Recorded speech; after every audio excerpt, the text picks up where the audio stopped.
یہ کہانی ہے ایک ایسے مزدور کی جو اپنی محنت سے اپنے بچوں، بہن اور بوڑھے والدین کا سہارا تھا، جو خود پسینے میں ڈوبا رہتا مگر اپنے پیاروں کو سکون کی زندگی دینا چاہتا تھا۔ لیکن ایک دن صرف زبان اور علاقے کی بنیاد پر اسے قتل کر دیا گیا۔ آئیے اس کی کہانی اس کی اپنی زبانی سنتے ہیں۔ میں ایک عام مزدور ہوں۔ میرا نام کوئی بڑا نہیں، لیکن میرے کندھوں پر بہت بڑے بوجھ ہیں۔ 4 معصوم بچے جن کی ہنسی میرا سرمایہ ہے، ایک جوان بہن جو ابھی تک بیاہی نہیں گئی، اور 2 بوڑھے والدین جو میری آنکھوں کے سہارے جیتے ہیں۔ میں ہی ان سب کا کفیل ہوں۔ اپنے گھر سے سینکڑوں میل دور ایک اجنبی صوبے میں مزدوری کرنے نکلا تھا۔ میرا دن اینٹوں، پتھروں اور پسینے میں گزرتا۔ رات کو ایک تنگ کمرے میں سکون ڈھونڈتا۔ میں تھک ضرور جاتا، کمر ٹوٹنے لگتی، ہاتھ چھل جاتے، مگر دل کو ایک اطمینان ہوتا تھا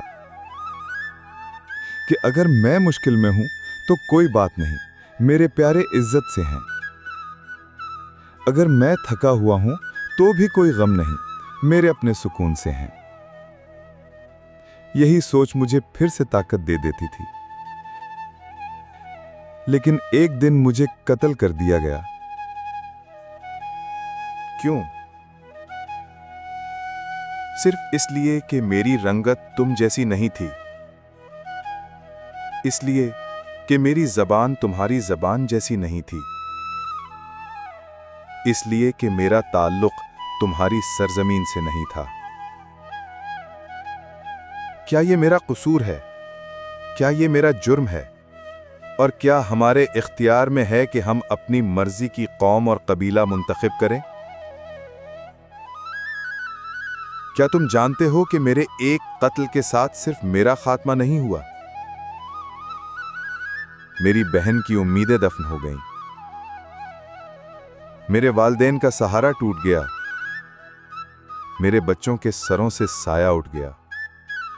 میرے نبی صلی اللہ علیہ وسلم نے فرمایا تھا کہ کسی عربی کو اجمی پر اور کسی اجمی کو عربی پر کوئی فضیلت نہیں، فضیلت صرف تقوی میں ہے۔ میری بیٹی لوگوں سے پوچھتی ہوگی کہ میرے ابو واپس کیوں نہیں آئے؟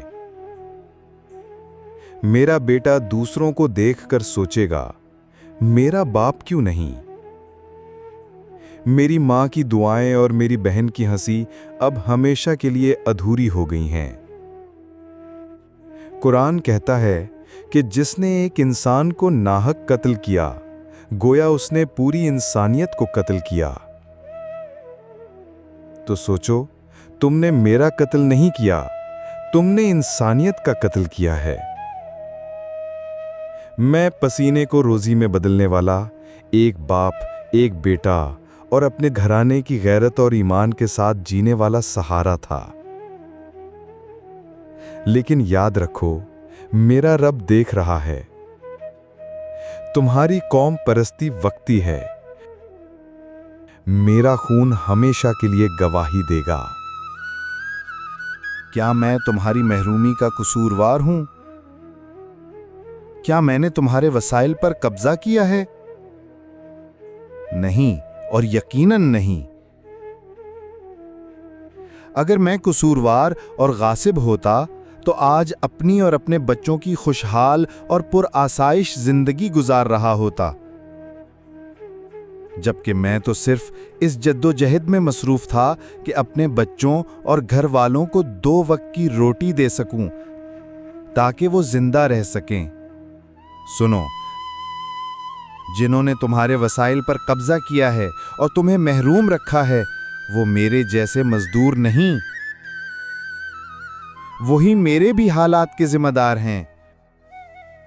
ان کی ایک ہی قوم اور ایک ہی قبیلہ ہے، اور وہ ہے پیسہ۔ یہ لوگ تمہیں ہر برادری، ہر نسل، ہر علاقے میں ملیں گے۔ یاد رکھو، کسی انسان کو اس کی رنگت زبان یا نسل کی وجہ سے حقیر سمجھنا اسلام نہیں، جہالت ہے۔ اور کسی کو اس بنیاد پر قتل کرنا صرف ایک انسان کا قتل نہیں بلکہ ایک پوری انسانیت کا قتل ہے۔ سوچو، اگر آج تمہارے ہاتھوں کسی غریب مزدور کی جان جاتی ہے تو کل کو تم اپنے رب کو کیا جواب دو گے؟